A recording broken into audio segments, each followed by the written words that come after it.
Amém. Boa noite a todos e a todas, tudo bem? Abra aí sua Bíblia lá em Atos, no capítulo 1. Atos 1.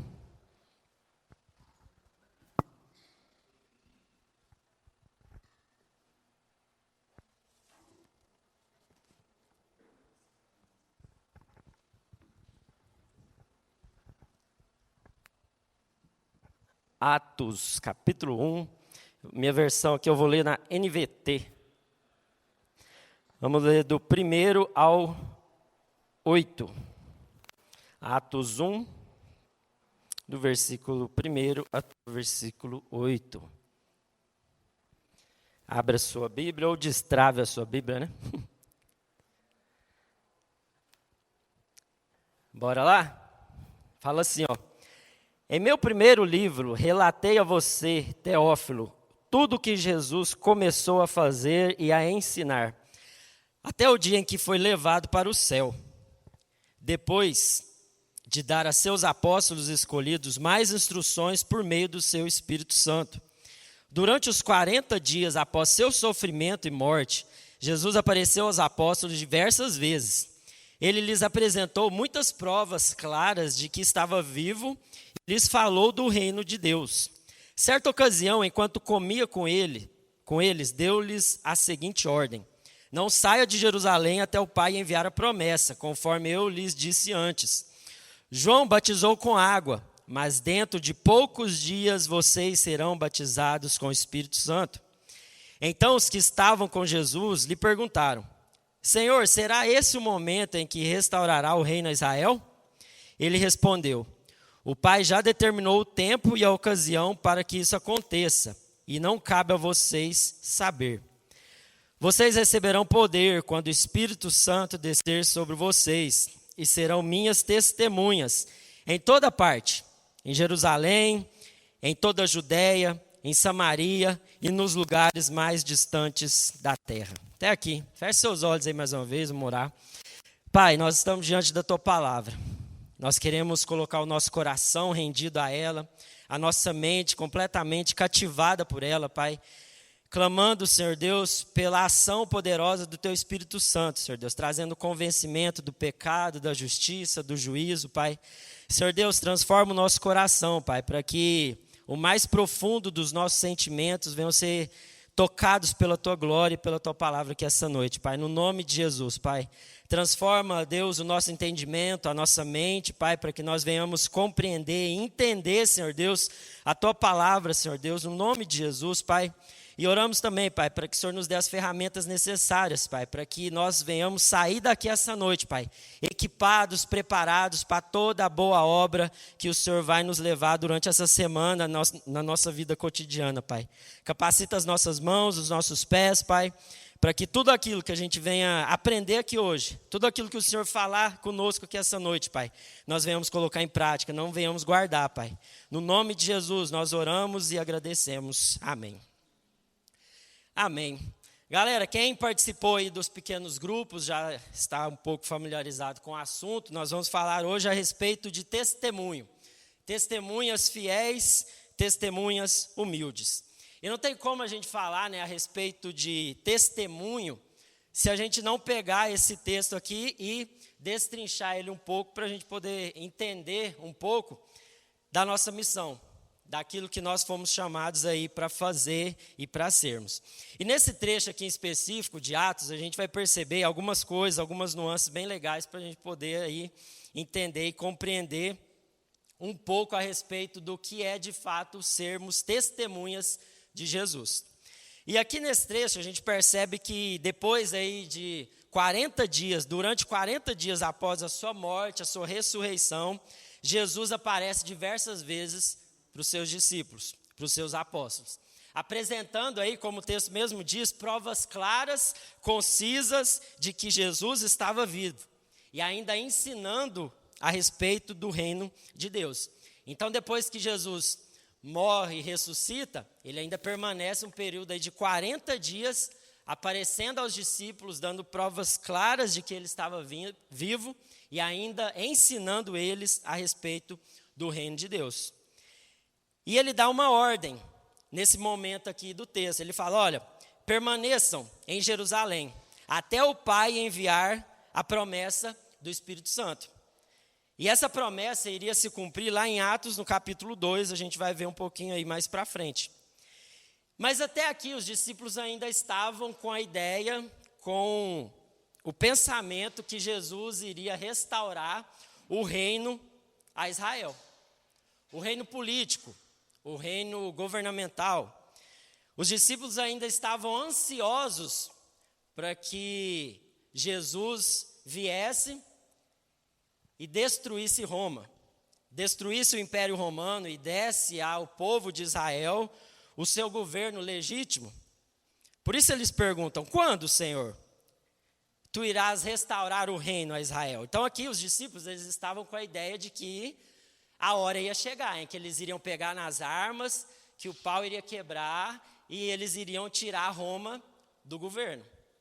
Que eles iriam fazer uma revolta política e então eles viveriam uma vida pacífica, uma vida livre dessa opressão e dessa dominação romana. E aí o engraçado é que os discípulos perguntam, né? E aí, Jesus, quando que o Senhor vai restaurar esse reino para nós? E Jesus responde, ele fala, olha, cabe apenas o Pai. Ele determinou o tempo para isso e não cabe a vocês saberem. No versículo 7. E logo no versículo 8, Jesus ele já mudou o assunto. Jesus ele não dá ideia por que eles estavam falando. Ele não enfatiza a questão política, governamental, ele não continua o assunto com eles, porque Jesus estava preparando eles para algo muito maior, muito melhor e muito mais poderoso do que uma restauração política que eles tanto estavam ansiando. E no versículo 8 a gente vai perceber que Jesus, ele faz essa quebra de assunto, ele muda, ele não responde exatamente aquilo que eles queriam ouvir, mas transfere isso para o Pai, porque o Pai que já havia determinado a ocasião para aquilo que eles haviam perguntado fosse acontecer. E aí no versículo 8, Jesus ele fala, olha, vocês receberão poder quando o Espírito descer sobre vocês. Então aqui Jesus ele muda o assunto. Ele tira o foco daquilo que não era importante e traz a atenção dos discípulos, dos apóstolos, para aquilo que era essencial. Em Joel, no capítulo 2, no versículo 28, se você quiser abrir aí, Joel, capítulo 2, versículo 28, fala assim, o Senhor diz ao seu povo, depois disso, eu derramarei o meu espírito sobre todas as pessoas. Os filhos e as filhas de vocês anunciarão a minha mensagem. Os velhos sonharão e os moços terão visões. Até sobre os escravos e as escravas eu derramarei o meu espírito naqueles dias. Então, nesse momento aqui, Jesus estava refrescando a memória deles. O cumprimento da profecia que estava descrito lá em Joel, no capítulo 2, no versículo 28, que o Pai iria enviar o Espírito Santo. Então, Jesus aqui traz à memória algo muito mais importante do que aquilo que eles estavam achando que era importante, que era restaurar o reino a Israel, o reino político, o reino governamental. E como a gente sabe, no Antigo Testamento, o Espírito Santo ele era enviado com propósitos específicos. Ele vinha, cumpria um papel, cumpria um propósito na vida do profeta, da profetisa, do homem ou da mulher de Deus ali, e depois saía. Era algo temporal. O Espírito Santo vinha e saía. E aqui Jesus está lembrando eles que eles iriam receber poder quando o Espírito Santo fosse descer sobre eles, resgatando a profecia de Joel, que agora o Espírito Santo não iria mais vir e sair, mas agora o Espírito Santo passaria o quê? A habitar neles, passaria a fazer morada em cada um daqueles que se declarassem, daqueles que entregassem aí a sua vida rendida aos pés de Cristo. E essa habitação do Espírito Santo, né, ela tem vários propósitos, vários objetivos, dentre eles, levar ao arrependimento, interceder por nós, realizar a sua vontade, ensinar e testificar da verdade, que é Cristo Jesus, conceder dons espirituais, produzir os frutos em nós, nos encher da sua paz e vários outros propósitos e objetivos que nós não iremos abordar aqui hoje. Que o Espírito Santo ele tem várias funções. Mas o que nós vamos focar aqui hoje é que o Espírito Santo, dentre essas várias atribuições e funções, ela tem uma em especial, que é nos tornar o quê? Testemunhas. Mas afinal de contas, o que é testemunho? O que é eu e você nos tornar testemunha? Quando a gente fala, conta seu testemunho. Muitos vão falar a respeito, né, da sua conversão. De quando teve um encontro com Cristo. Muitos vão falar de um acontecimento específico, grandioso, um milagre. Algo que fugiu da curva. Não, deixa eu dar meu testemunho, porque quando eu era assim, quando eu vivia dessa forma, Deus fez isso, Deus fez aquilo. Quando eu converti, eu vivia dessa forma, e agora, depois que eu encontrei a Cristo, eu vivo desse jeito. Então, quando a gente fala a respeito de testemunho, primeiro a gente precisa, né, delimitar o que é testemunho. Precisamos, como diz o Ari, né, colocar as linhas aqui no campo para que a gente possa jogar dentro desse campo, e aí sim, entrarmos numa dimensão daquilo que a palavra de Deus está nos dizendo aqui. Então, testemunho, né, quando a gente olha, primeiro, lá no dicionário, fala assim, ó, ato ou efeito de testemunhar, de declarar, ou narrar, ou confirmar algo que se presenciou, experimentou ou conheceu. Então, a testemunha é aquela que fala a respeito daquilo que ela viu, daquilo que ela presenciou, daquilo que ela experimentou e daquilo que ela percebeu do ambiente, do lugar onde ela estava. Então, quando a gente pega nessa palavra no meio jurídico, a testemunha é aquela que fala o que ela viu. Então, quando uma testemunha é chamada para um depoimento, quando uma testemunha é chamada para falar a respeito de um crime, de um acidente, de uma injustiça, ou de alguma ação que aconteceu e ela estava presente fisicamente, ou presencial, ou virtualmente, nesse caso foi uma reunião online aí, mas ela estava lá e ela ouviu, ela viu, ela vai ser chamada para ser uma testemunha. Por quê? Porque ela estava lá, ela estava presente, ela viu, ela ouviu. Então a testemunha, ela fala em primeira pessoa. A testemunha, ela não fala em terceira pessoa. Ela diz, eu vi, eu estava lá, eu ouvi, foi assim que aconteceu.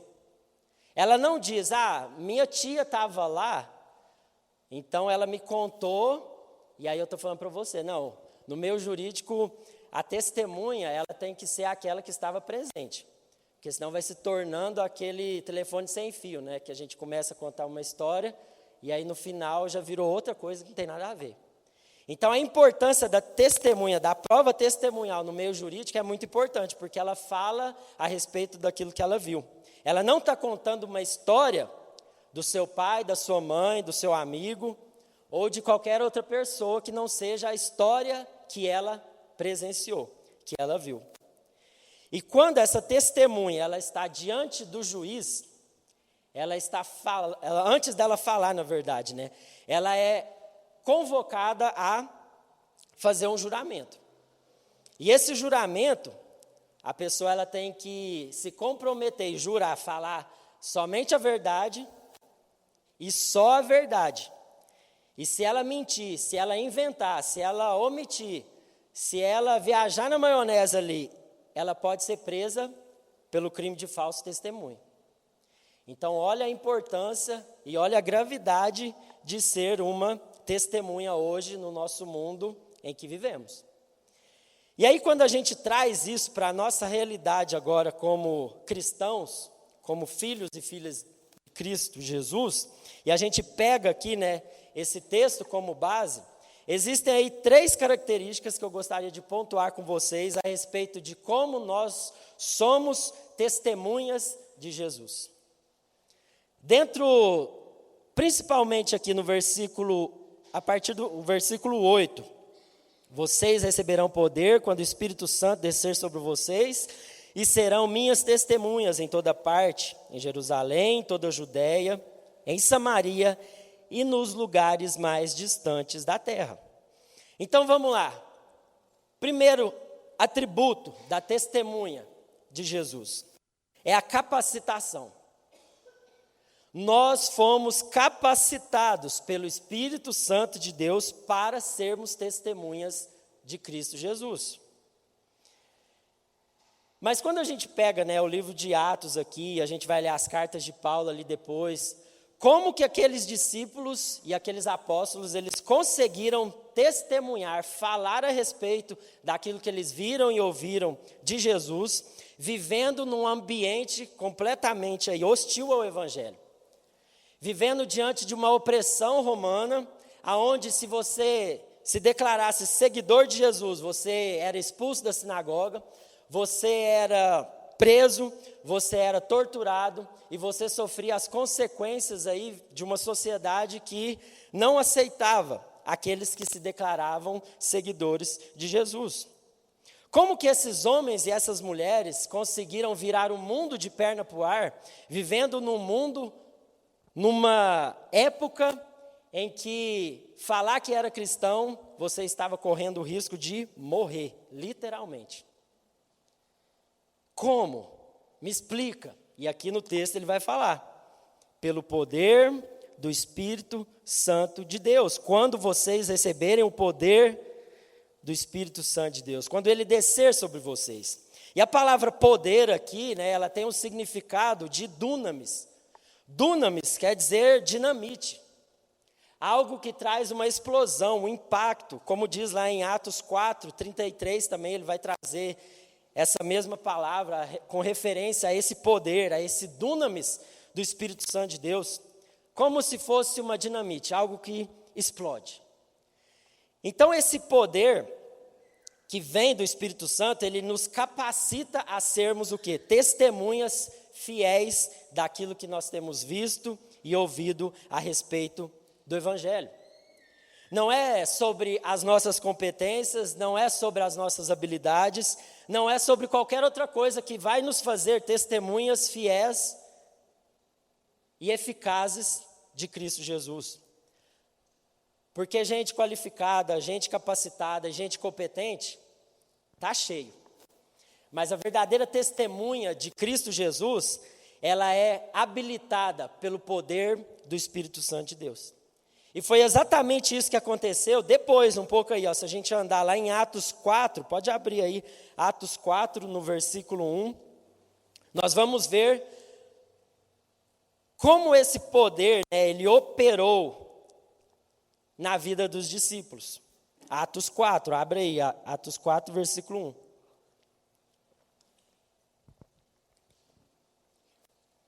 Olha que louco.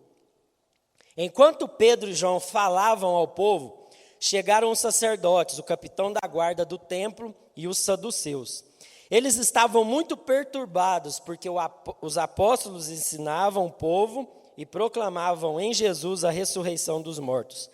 Eles agarraram Pedro e João, e como já anoitecia, os colocaram na prisão até o dia seguinte. Muitos, porém, dos que ouviram a mensagem creram, chegando a quase 5.000 o número de homens que creram. No dia seguinte, as autoridades, os líderes religiosos e os mestres da lei reuniram-se em Jerusalém. Ali estavam Anás, o sumo sacerdote, Caifás, João, Alexandre e todos os outros que eram da família do sumo sacerdote. Mandaram trazer Pedro e João diante deles e começaram a interrogá-los.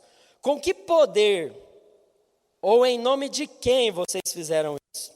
Então Pedro, cheio do Espírito Santo, lhe disse: autoridades e líderes do povo. Aí ele começa lá, a fazer o seu discurso. Aí pula lá para o versículo 13. Vendo a coragem de Pedro e João, e percebendo que eram homens iletrados e sem instrução, ficaram admirados e reconheceram que eles haviam estado com Jesus. Além disso, como podiam ver que o homem que fora curado estava com eles, nada podiam dizer em contra. Assim ordenaram que se retirassem do sinédrio e começaram a discutir, perguntando: que faremos com esses homens? Todos os que moram em Jerusalém sabem que eles realizaram um milagre notório que não podemos negar. Contudo, para impedir que isso se espalhasse ainda mais no meio do povo, precisamos adverti-los de que não falem mais com ninguém sobre esse nome. Então, chamando-os novamente, ordenaram-lhes que não falassem nem ensinassem em nome de Jesus. Pedro e João, porém, responderam: julguem os senhores mesmos, se é justo aos olhos de Deus obedecer aos senhores em vez de obedecer a Ele, pois não podemos deixar de falar do que vimos e ouvimos. Olha que louco. Aqui o poder do Espírito Santo já estava fazendo efeito na vida daqueles discípulos, porque essa coragem que eles tiveram para poder anunciar só vinha de Deus, só vinha do Espírito Santo de Deus que os capacitara.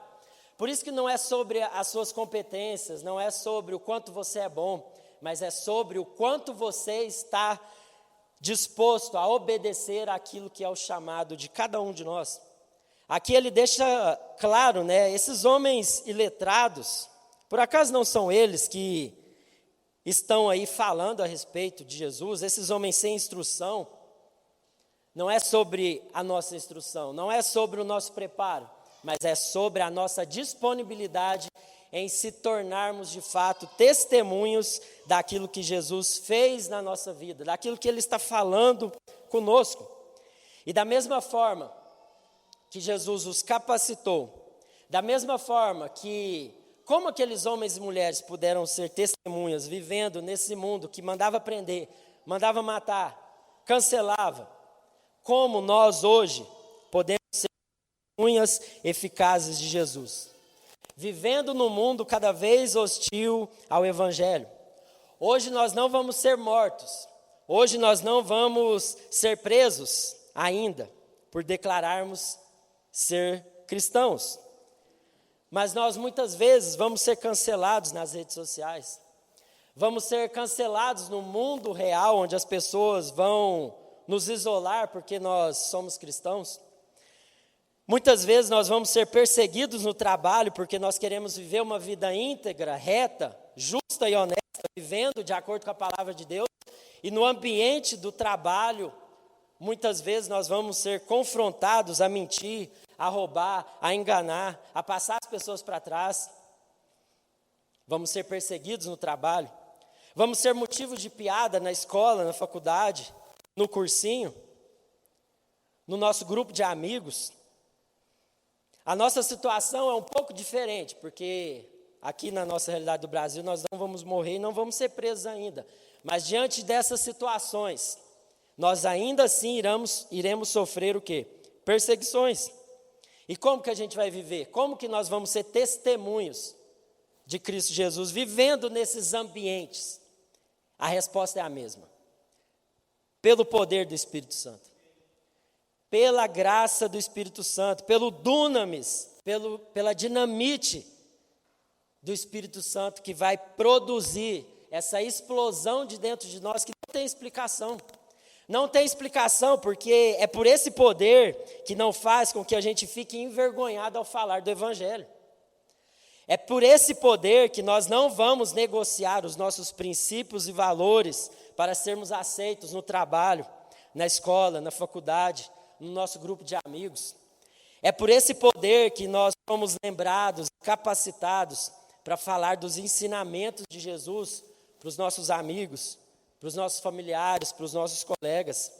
E é por esse poder que Ele vai convencer as pessoas do pecado, da justiça e do juízo, como está lá em João 16, versículo 8. Cabe a nós o quê? Proclamar. Cabe a nós anunciar, falar, dizer e apontar para Cristo. Porque a testemunha, ela não guarda apenas para si. Ela não retém, ela não esconde, mas ela proclama, ela fala de tudo aquilo que Deus fez e está fazendo na sua vida. A nossa responsabilidade é anunciar, é proclamar, é dizer. Porque como no texto que a gente leu, nós não podemos deixar de falar daquilo que nós ouvimos e daquilo que nós vimos. Pensa, esses homens, essas mulheres, vendo Cristo Jesus sendo morto ali, crucificado.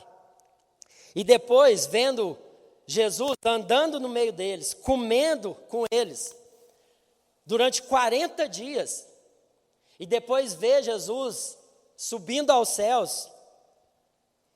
E uma voz dizendo ali, falando, olha, da mesma forma que vocês estão vendo ele subir, ele vai descer, ele vai voltar.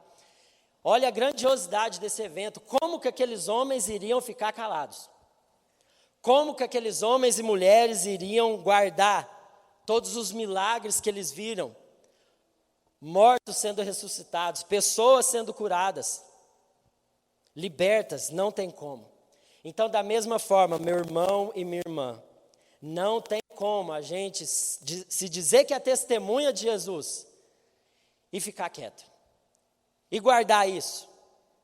Mas existe um poder que vem do alto, que nos capacita a sermos essas testemunhas fiéis e eficazes.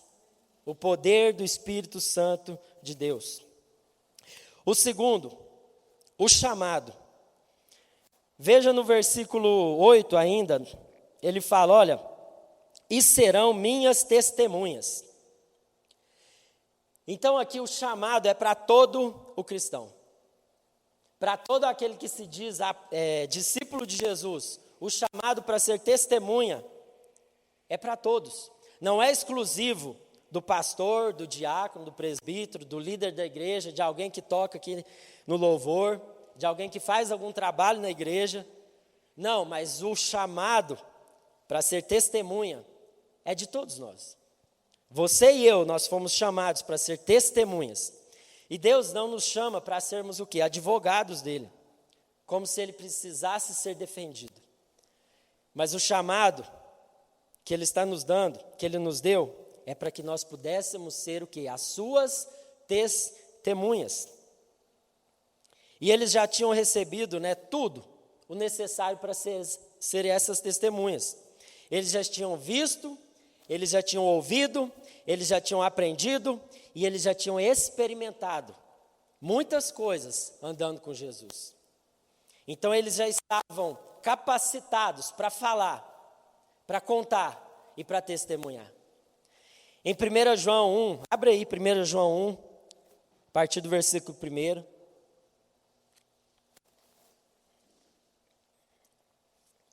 1 João 1.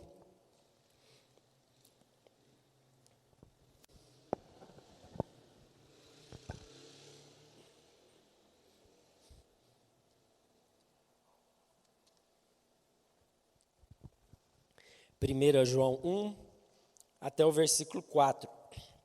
Fala assim, proclamamos a vocês aquele que existia desde o princípio, aquele que ouvimos e vimos com os nossos próprios olhos e tocamos com as nossas próprias mãos.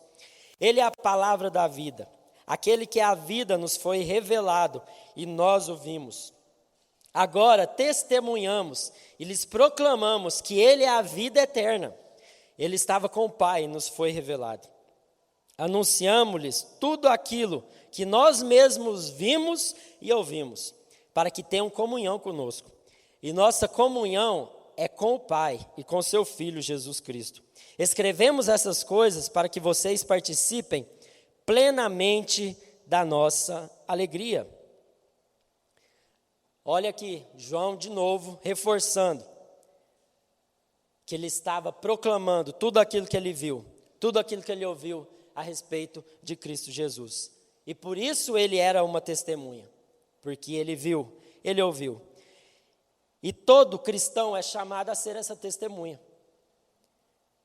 Não é uma sugestão. Olha, se vocês estiverem afim, vocês falam. Olha, se vocês quiserem, se vocês tiverem disponibilidade aí na agenda, você separa um momento para testemunhar. Separe um tempo para você falar a respeito do que eu estou fazendo na sua vida, não. É uma ordem, vocês serão.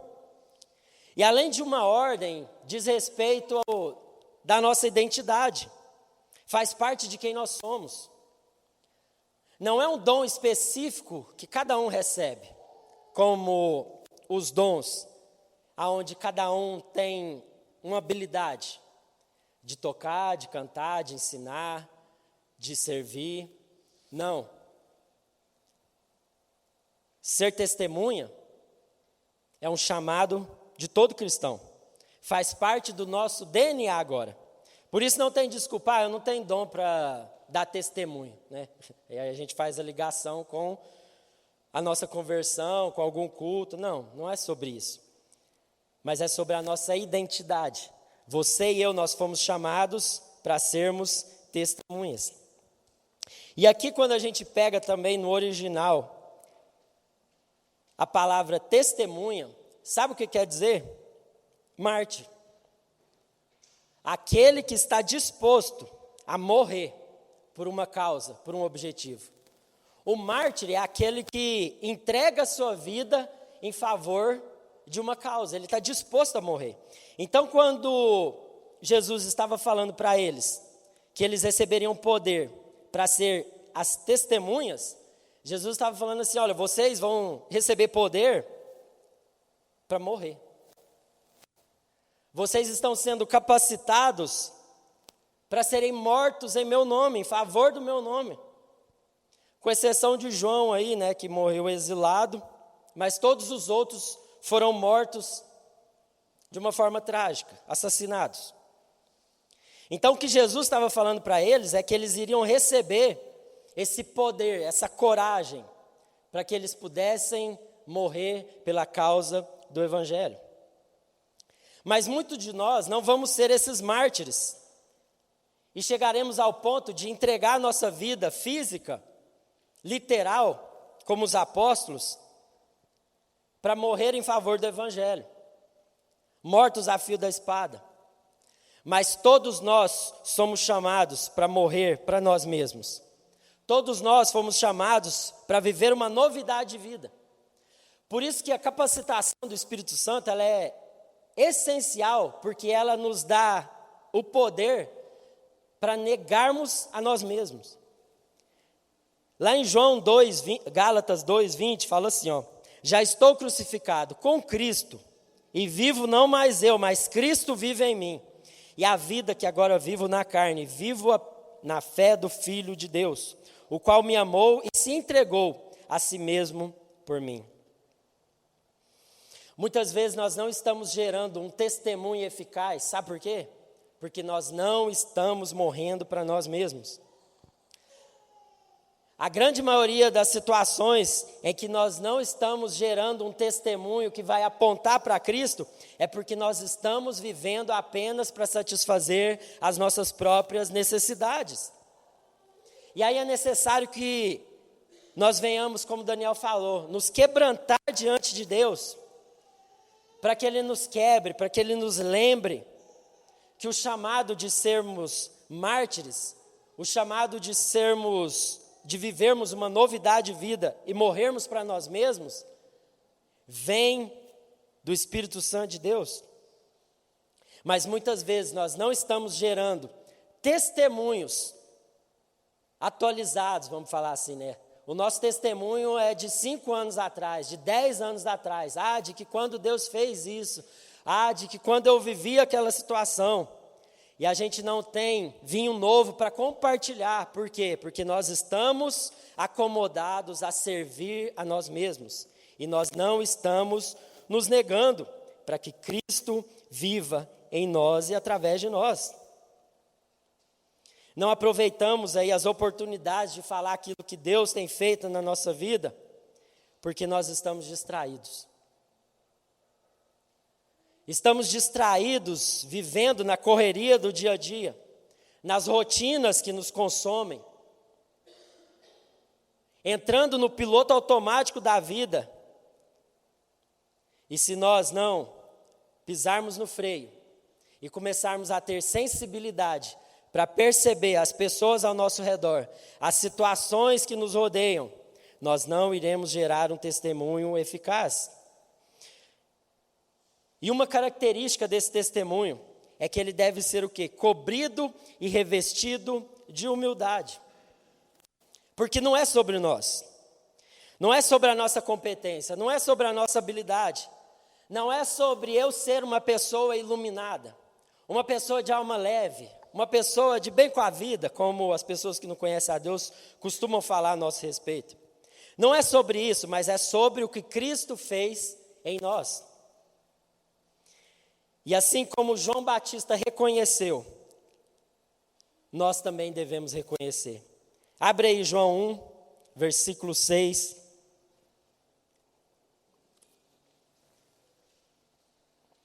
João 1, versículo 6.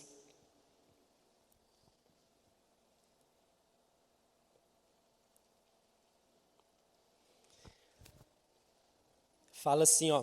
Deus enviou um homem chamado João para falar a respeito da luz, a fim de que por meio do seu testemunho todos crescem. Ele não era a luz, mas veio para falar da luz. Agora lá no versículo 19. Este foi o testemunho de João, quando os líderes judeus enviaram de Jerusalém sacerdotes e levitas para lhe perguntar: quem é você? Ele respondeu, com toda franqueza: eu não sou o Cristo. Versículo 26. João lhes disse: eu batizo com água, mas em seu meio há alguém que vocês não conhecem. Embora ele venha depois de mim, não sou digno de desamarrar as correias da sua sandália. Olha que louco. João Batista, aquele que foi enviado para preparar o caminho de Cristo Jesus. Quando as pessoas chegam com todos os holofotes, com todas as expectativas, para que João pudesse falar que ele era o Cristo, sabe o que ele fala? Não é sobre mim, mas é sobre Cristo. Quando as pessoas estão reconhecendo alguma virtude na nossa vida, para onde a gente está apontando? Quando as pessoas estão reconhecendo algum fruto do Espírito, paz, amor, alegria, benignidade, bondade, misericórdia, mansidão, para onde a gente está apontando?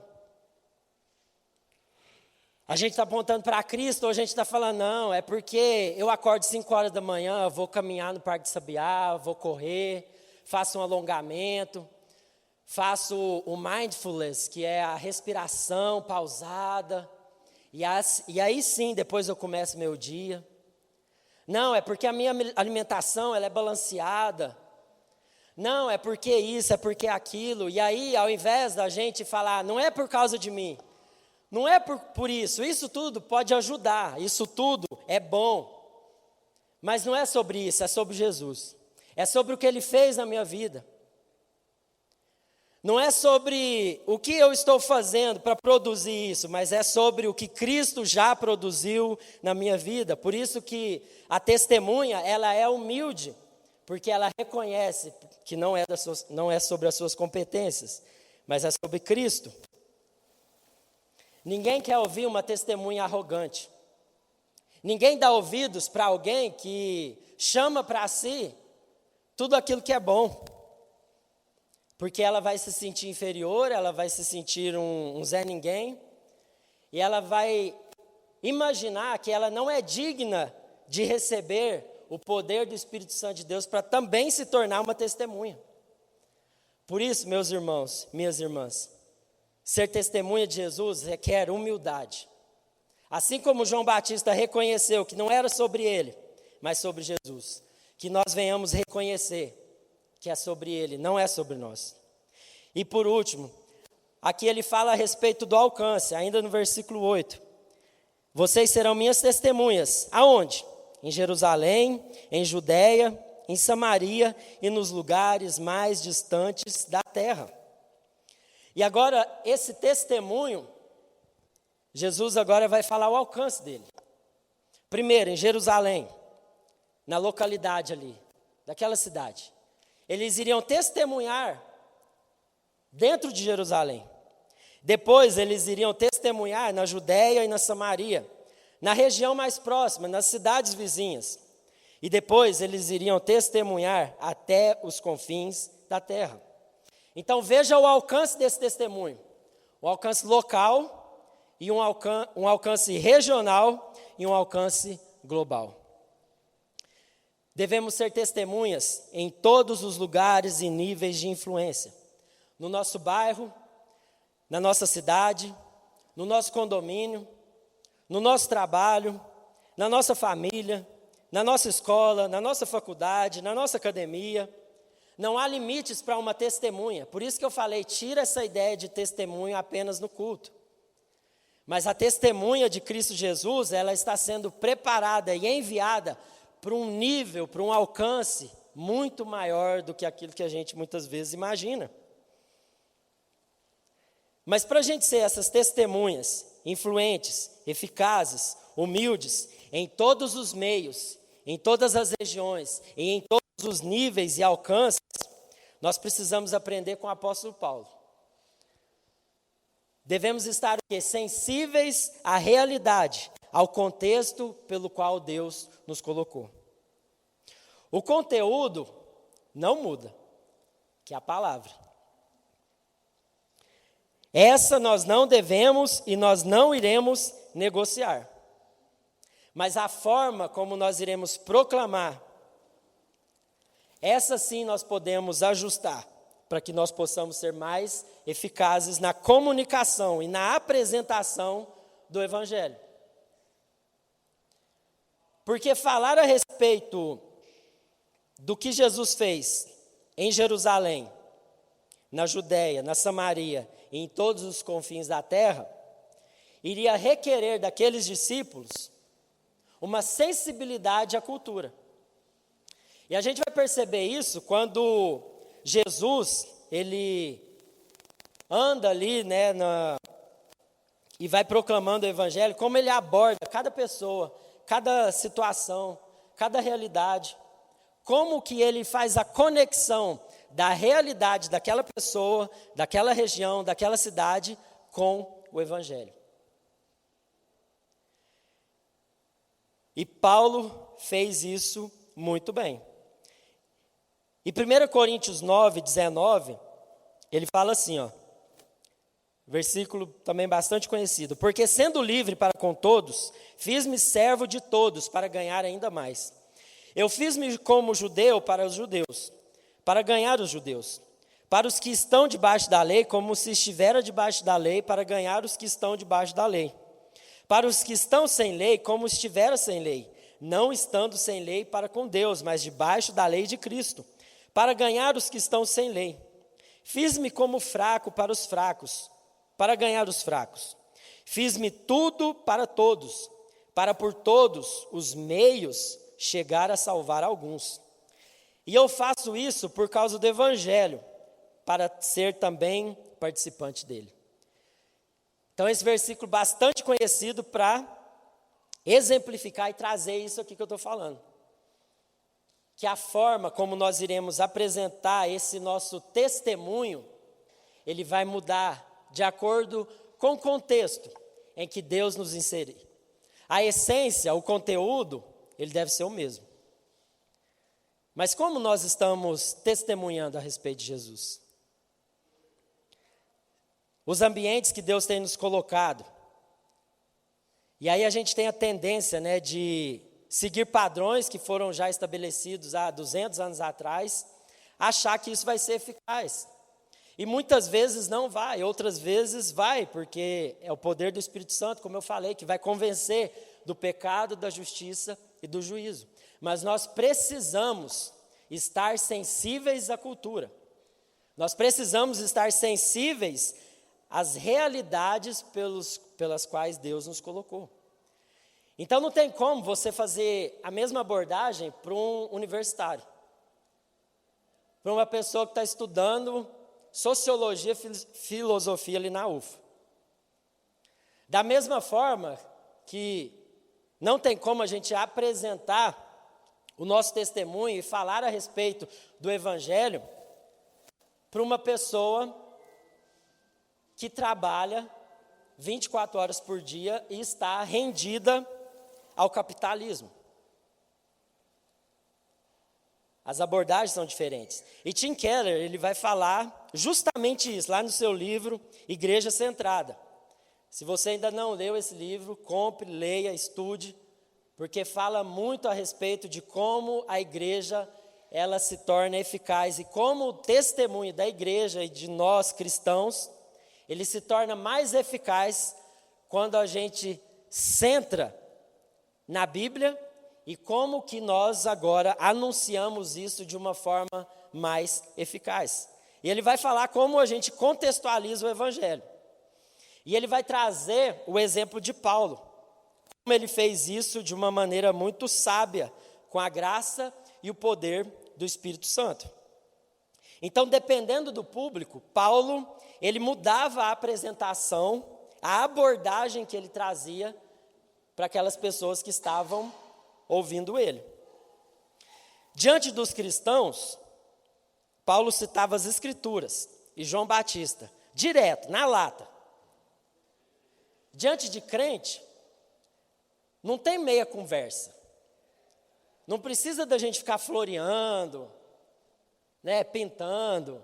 Não, você está falando com um crente, com uma pessoa que está fria, com uma pessoa que desviou, com uma pessoa que está afastada, cita a Escritura. E era isso que Paulo fazia. Olha lá em Atos 17. Depois leiam Atos 17, todo o capítulo. A gente vai ver como a abordagem foi diferente de acordo com cada contexto. Em Atenas, em Bereia, em Tessalônica. Algo muito interessante e que Tim Keller destrincha isso no seu livro. Atos 17, 2, fala assim, conforme o seu costume, Paulo foi lá nos 3 sábados seguidos e falou sobre as Escrituras Sagradas com as pessoas que estavam ali na sinagoga. Paulo lhes explicava e provava que o Messias precisava sofrer e que depois de morrer tinha de ressuscitar. Ele dizia, este Jesus que estou anunciando a vocês é o Messias. Então Paulo citava a Escritura, na lata, para aqueles que eram cristãos. E para os pagãos, para aquelas pessoas que não conheciam o Evangelho e que viviam as suas vidas devotas a outros deuses, Paulo ele argumentava da perspectiva da revelação e da grandeza da criação. Vai comigo lá em Atos 17, agora no versículo 16 e no versículo 18. Paulo anunciando as boas novas em Atenas. Atos 17, versículo 16 e 18. Fala assim, enquanto estava esperando Silas e Timóteo em Atenas, Paulo ficou revoltado ao ver a cidade tão cheia de ídolos. Ele ia para a sinagoga e ali falava com os judeus e com os não-judeus convertidos ao judaísmo. E todos os dias na praça pública ele falava com as pessoas que se encontravam ali. Alguns professores epicureus e alguns estoicos discutiam com ele e perguntavam, o que esse ignorante está querendo dizer? Outros comentavam, parece que ele está falando de deuses estrangeiros. Diziam isso porque Paulo estava anunciando Jesus e a ressurreição. Uma pausa aqui. No versículo 16, olha, Paulo ficou revoltado, indignado, ao ver a cidade tão cheia de ídolos. E esse questionamento eu faço para nós, eu faço para mim. Será que quando nós estamos frequentando os ambientes fora do mundo da igreja, e nós estamos identificando os ídolos dessa geração, os ídolos dessa era, não são imagens de esculturas, não são amuletos que nós podemos pegar, mas são ídolos invisíveis dessa era, em que as pessoas estão se rendendo cada vez mais ao sexo sem compromisso, fora do casamento, às drogas, à satisfação pessoal, profissional, à carreira, e entre várias outras coisas, vários outros ídolos modernos que as pessoas estão se rendendo. Quando nós estamos frequentando esses ambientes, será que nós estamos sensíveis como Paulo estava? Será que nós estamos ficando revoltados ao ver a situação dos nossos amigos, dos nossos familiares, dos nossos parentes, dos nossos colegas de trabalho?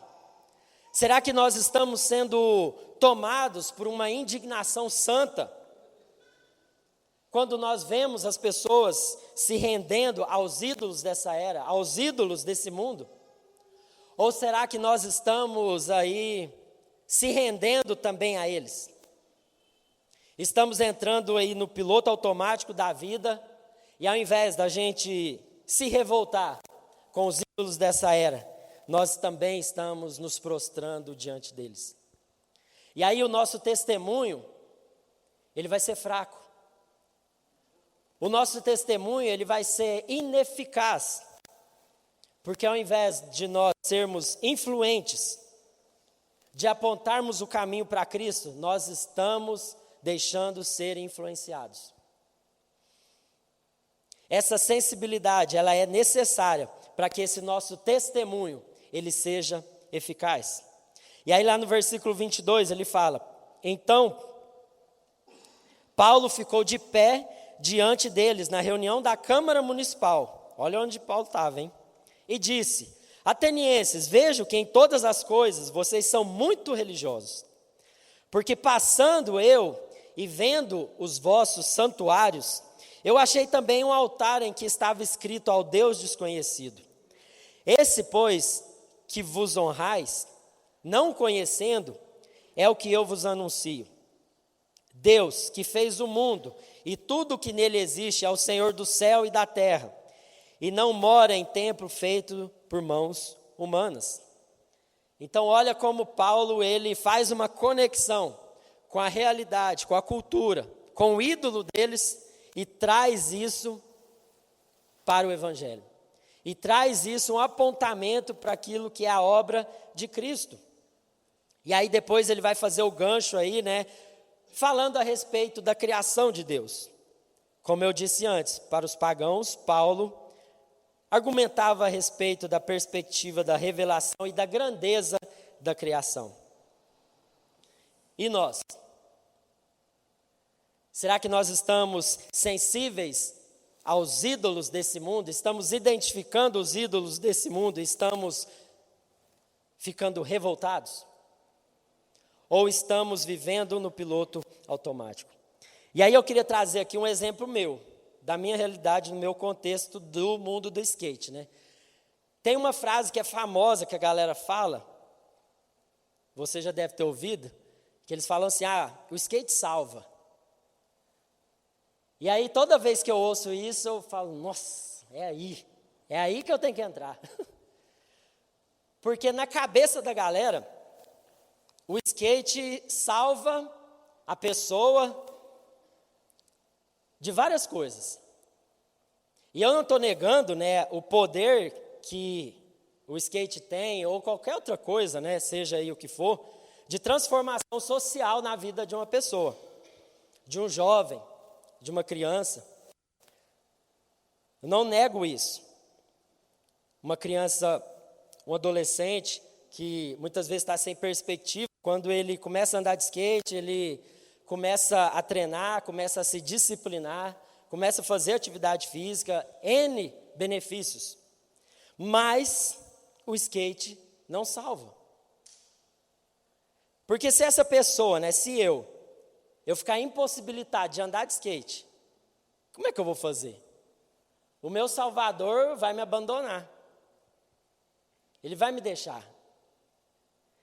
E aí essa salvação, ela acaba sendo frustrada.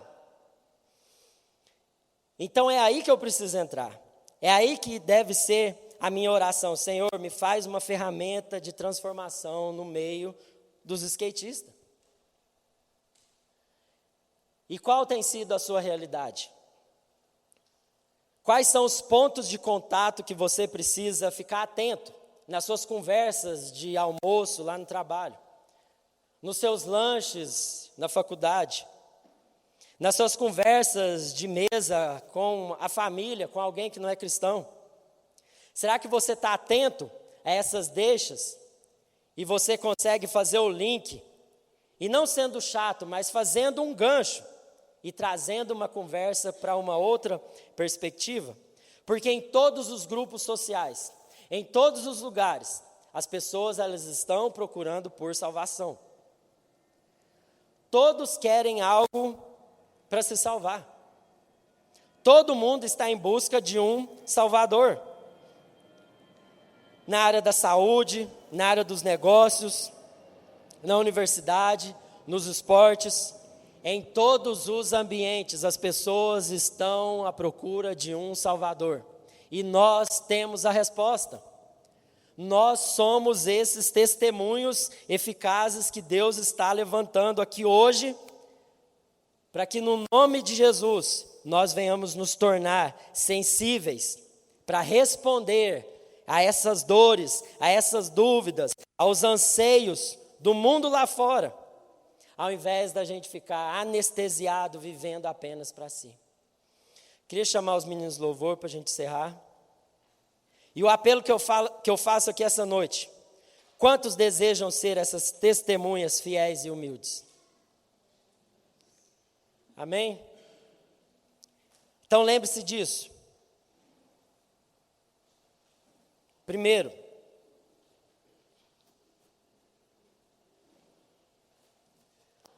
você foi capacitado pelo Espírito Santo. Não é sobre a sua competência, mas é sobre Deus, é sobre Cristo. É Ele que te capacita. O chamado é para todos. Vocês serão, faz parte do seu DNA. E por último, em todos os níveis, em todos os lugares, até os confins da terra. Feche seus olhos aí. Coloque a sua vida diante de Deus. E diante disso tudo que foi falado, começa a orar aí no seu lugar. E se questionar: será que eu tenho sido um testemunho vivo e eficaz no meu trabalho, na minha escola, na minha faculdade, na minha família?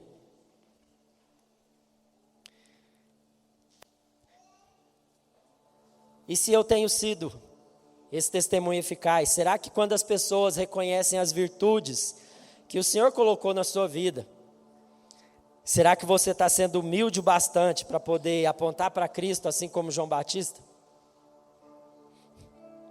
Ou você está batendo no peito e dando todas as suas explicações do quão você é bom?